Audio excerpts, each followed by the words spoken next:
and welcome to GamesMaster. Now, I'm sure it will come as no surprise at all to learn that I get quite literally thousands of letters a week from you, the viewers. Now, obviously, I'm far too busy to reply to them all, but rest assured, I do read all of them, and they touch me very deeply.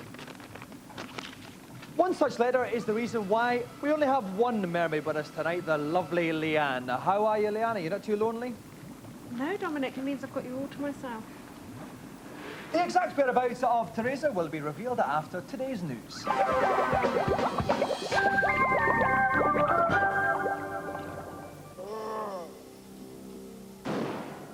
And next year, make sure you get me a Buzz Lightyear toy. This is exclusive footage of Resident Evil 2, called Biohazard 2 in Japan, on the PlayStation, the sequel to Capcom's gore masterpiece and contender for Game of '96. Still very early in development, there's two new characters called Leon and Elsa. Trapped in Raccoon City Police Station, the heroes are up against another slew of zombies and a whole breed of new enemies. The characters can change their clothes throughout, donning bulletproof vests and fire suits when the need arises. The game's also 1.5 times bigger than the original, with much more rooms to wander and explore. It's scary. We can't wait. If, like me, you've been waiting for video game publishers to stop faffing about basing games on exciting multi-million-pound action movies and look instead to adverts for their inspiration, then breathe a sigh of relief. Animal, released on PC next month, is an adventure game where you control the star of the Pepperami adverts. Pepperami. Play guitar. Get beaten up. And go mad with a liquidizer. It's more exciting than being a Tory MP. It may look, smell and taste like a PlayStation, but it's in fact a Eurosa. Exactly the same, but it's programmable.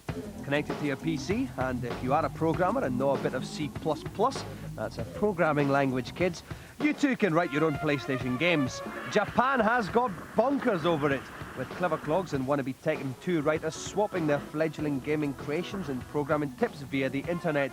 It's released here next month, costing 500 quid. Now, before the news, I was telling you about the letters. We received many of them are letters of admiration, letters of encouragement, even cries from the heart like this one. Dear Dominic, I am a boy from a desperately low-income working-class background like yourself. My parents have to struggle to make ends meet, and I myself have been sweeping chimneys since the age of 2. I have dreamed that one day I could afford to play the arcade driving game Ridge Racer in my local arcade. Could you use your undoubted wealth and influence to make this possible? And maybe I could have a photo of one of the mermaids too. Please, please, please, it would bring a tiny bit of happiness into my otherwise unhappy life. Yours hopefully, Peter Ball, age 9 3/4. Well, Peter, I'm glad to say the answer is no. But I'm sure you'll be chuffed to know that we have actually picked another child entirely at random and put him on the same game with one of the mermaids sitting next to him. So keep those letters coming. It's an event we like to call Tiny Car Kid.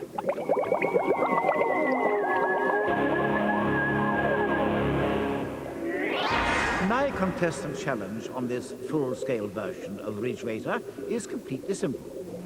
Finish in the top 3 after 2 laps, or face abject failure.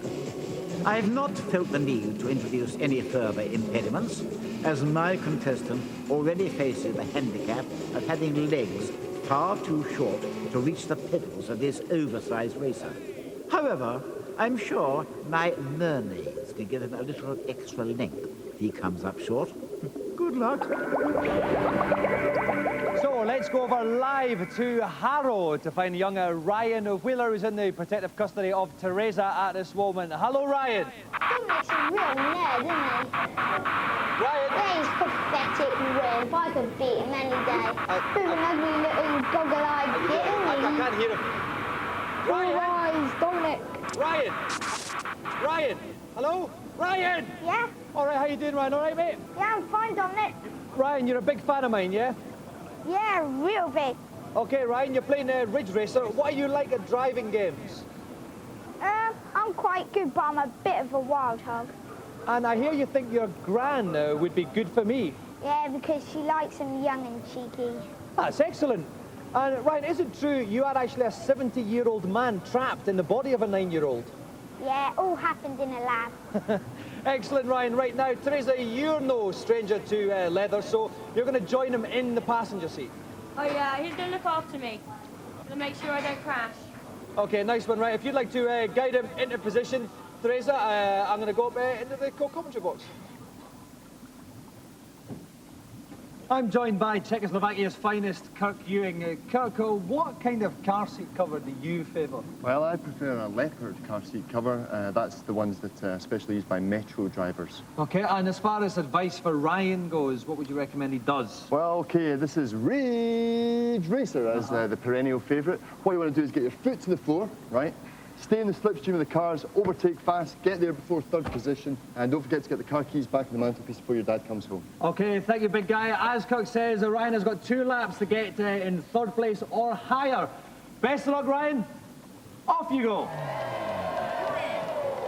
Okay, guy in the bad red jumpsuit runs out the winner.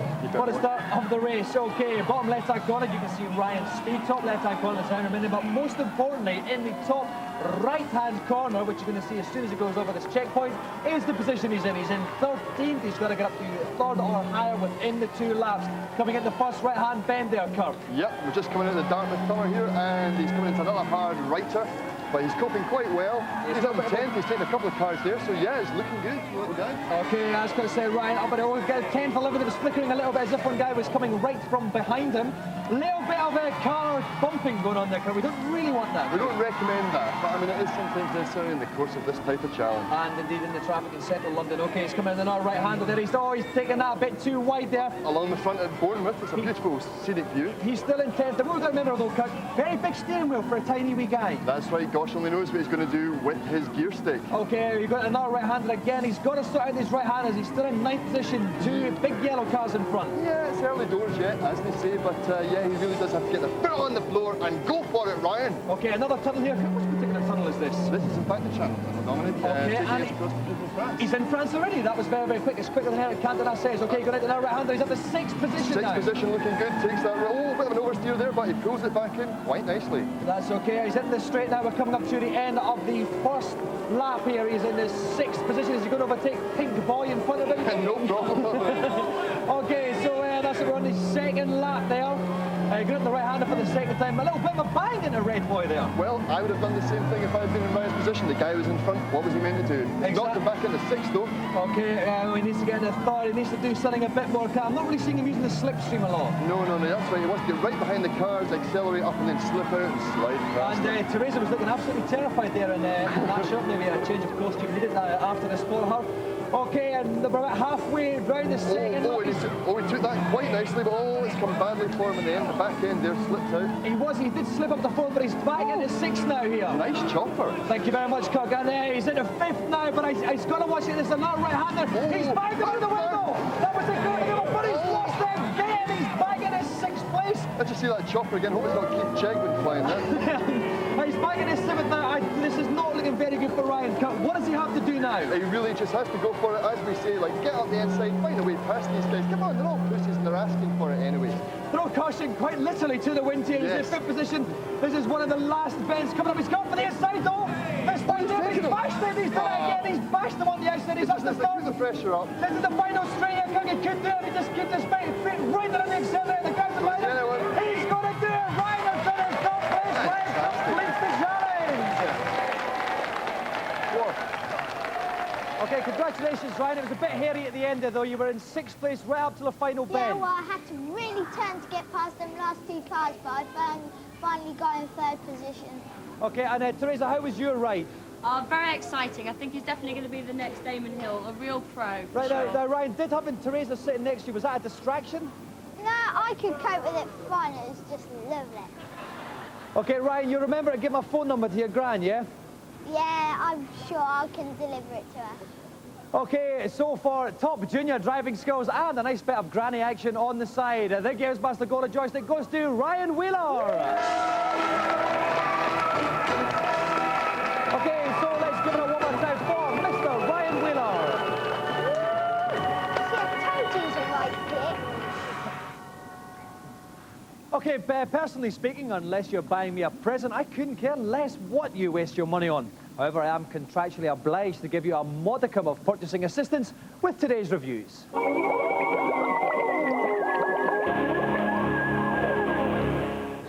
In the old 8-bit days, there was a stunning game called Speedball. Riot proves that in spite of new technology, you can still rip things off. Riot is similar to Speedball in that it's a futuristic, violent sport. The idea is you pick up the plasma ball, take it to one end of the pitch and charge it up with your team's colour, and then throw it into the giant goal which is floating above the ring. While you're playing, the fans throw on power-ups which you can pick up to give yourself more speed, more health, and even power punch and power shots. Firstly, the whole pitch is 3D. Secondly, 8 players can simultaneously play. The ball itself uses lens flare style techniques brilliantly. It glows on the screen. Riot's a little bit slow for my liking, but overall it's good fun. Best features are that you've got the excellent multiplayer mode and you can let off air horns all the way through just to annoy your opponent. A nice move. And the home team charging. Destruction Derby 2 is the cunningly titled sequel to Destruction Derby 1, and it took them 3 months to think up that title. The main difference between this game and the first Destruction Derby is a completely new, real 3D engine.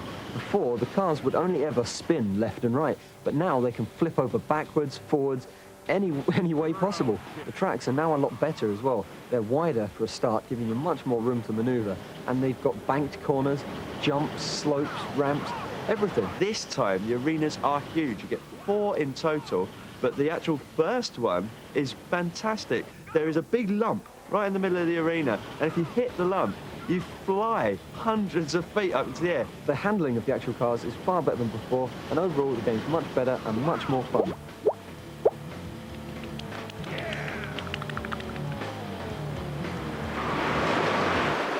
Everybody's always known that Peter Gabriel was barking mad and pretentious, but with his new multimedia title Eve, can he add pish to those attributes? You have bits like a big piece of mud and some fish and some naked people. You move your blue pointer around. When it changes yellow, you press the button. Then you move on to the next screen. Okay, so later on you get to mix some Peter Gabriel music and videos around, but who cares? It's just too mad for me, and I'm a Pink Floyd fan. I'm not strictly sure this is a game at all. It's more like a multimedia experience completely. But Peter Gabriel is a nutter if he thinks we're all going to buy this.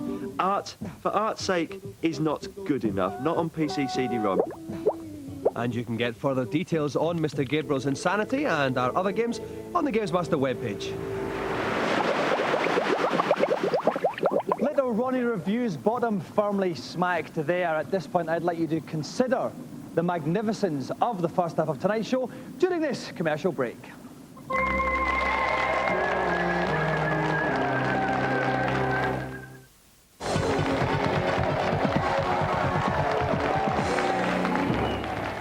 Welcome back. I hope your toilet trip was as successful and fulfilling as mine. And now I can hear the pitter-patter of famous feet. That can only mean it's time for today's Celebrity Challenge. Now, a year never passes without a new game featuring my old chum, Sonic. And I'm pleased to say this year is no exception in the form of Sonic 3D on the Mega Drive. My Contestants challenge will be to guide Sonic to rescue 5 flickies trapped by Robotnik inside evil metal robots. Smash the enemies to release the poor creatures, then guide them to the end of the level. To spice things up, I'll impose a time limit of 2 minutes. Ooh, I do so love being masterful. Britpop, Schmitzpop. There is only one good reason to watch Top of the Pops these days, and that's because they now have the best presenters since the heady days of the Big Hairy Conflict, Mr. Dave Lee Travis. Please welcome Bear Van Beer.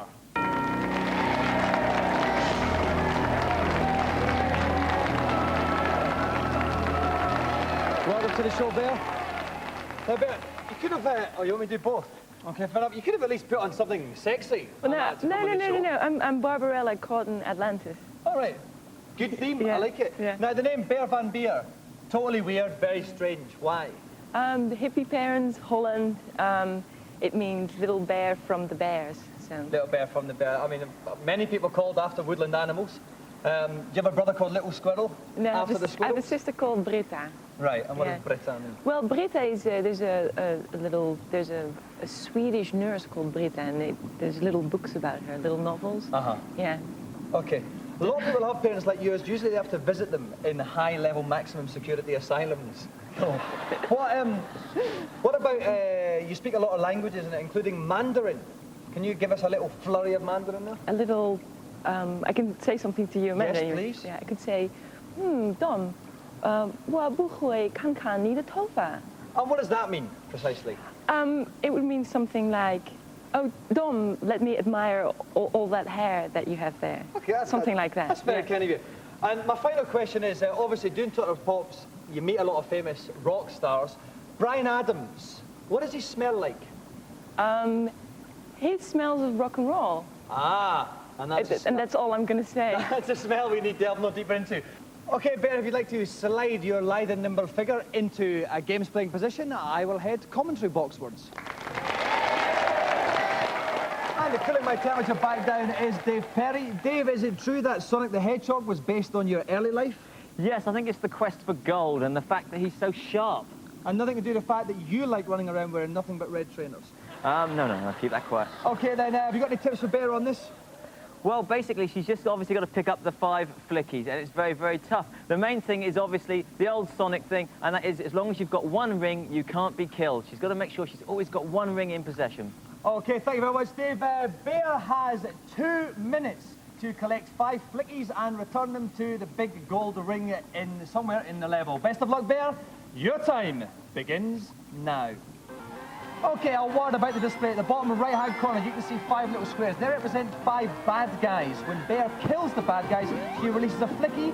There's a bad guy there. When she does kill him, rather than him banging into her as she's doing it just now, he will then release a flicky. Come on, Bear, show us this so I can either go back up, Bear, and get the crocodile. It's going to be no good her ignoring the bad guys because she's going to have to kill them to get the flickies, and she's got to save 5 flickies, which are, of course, small birds, which will follow Sonic around the level. Okay, she's lost that ring, Dave, that you said. She's got to have at least 1 ring. That's okay. She's picked up a couple more. Up, but she's avoiding all the enemies. There's a flicky now. You can see the flicky will hang on behind her. You can see the display in the bottom right corner. One of the bad guys has changed to a little blue bird thing. She's been hit now. She loses the flicky as well as the ring when she's hit, Dave. That's it. He's still going to be back there. He's going to be back there flying about. She's going to have to go back and just pass by him so he can see where she is, and he'll pick her. He'll pick her up again. She's lost the rings again. Now she's got 1 flicky there. You can see there's 2 flickies on the display though, but one of them is still rolling wild. She has had a minute gone. She's got no rings at the moment. She hits these spikes. Oh, badly, she's be in trouble, but she's got a ring now. She's got to take the crocodile out. I would say being generous to Bear at this point, Dave. This is probably the worst display we've seen for quite some time. It is, and you've got to remember this is still very early on in the game. This is the Rusty Ruin stage, so it is a poor display. Okay, just over 40 seconds left. Bear statical fitting already. Basically, she's got 1 flicky attached to her. 2 more flickies are roaming free. Oh no, that's 2 now. And 1 bad guy has still got a flicky up his chute. So she's still got a free 1 flicky and she's got 30 seconds There goes the left. crocodile, top left of the screen.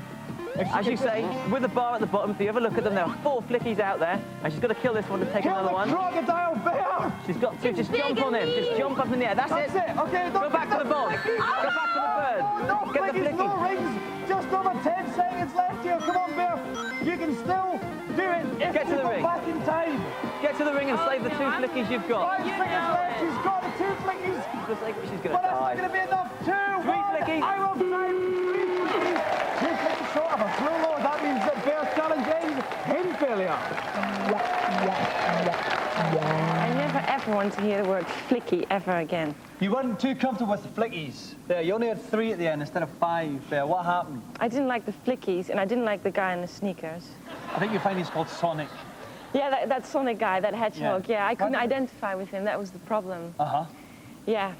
And was it? I'm actually really good at computer games. Yes. Yeah. Did you derive any kind of happiness from your visit to the show today then? Did I learn anything? No, did you have any happiness at all there? It was so good seeing you in your green suit. That was the answer we were looking for, Bear. Thank you very much for coming on. Please keep us up to speed with the continuing smell of Bryan Adams. Okay, and hopefully we'll catch up on that later on in the series. But for now, it's time for me to thank today's special guest, the lovely Bear Van Beer.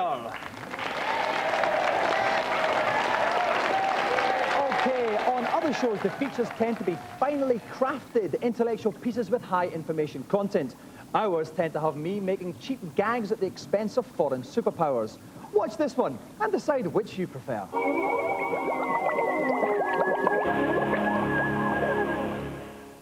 Every generation has its sex symbols. In the 80s, there was Simon Le Bon. In the 90s, there's me. And for men in the 50s, it was screen goddess Marilyn Monroe.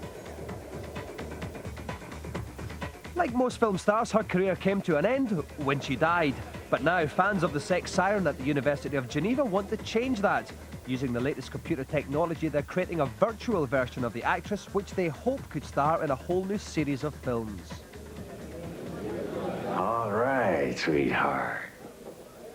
And it's not just Marlin. The same technology could be used to bring any actor back to life, even Tom Cruise. So soon death will no longer mean you can't appear in that Hollywood blockbuster, although it may make it hard for you to pick up the paycheck. Here's looking at you, kid.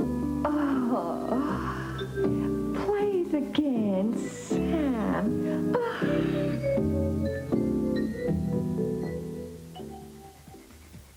Creating a digital human is a whopping task, and the researchers have had to face the problems posed by replicating different aspects of Marlin's body.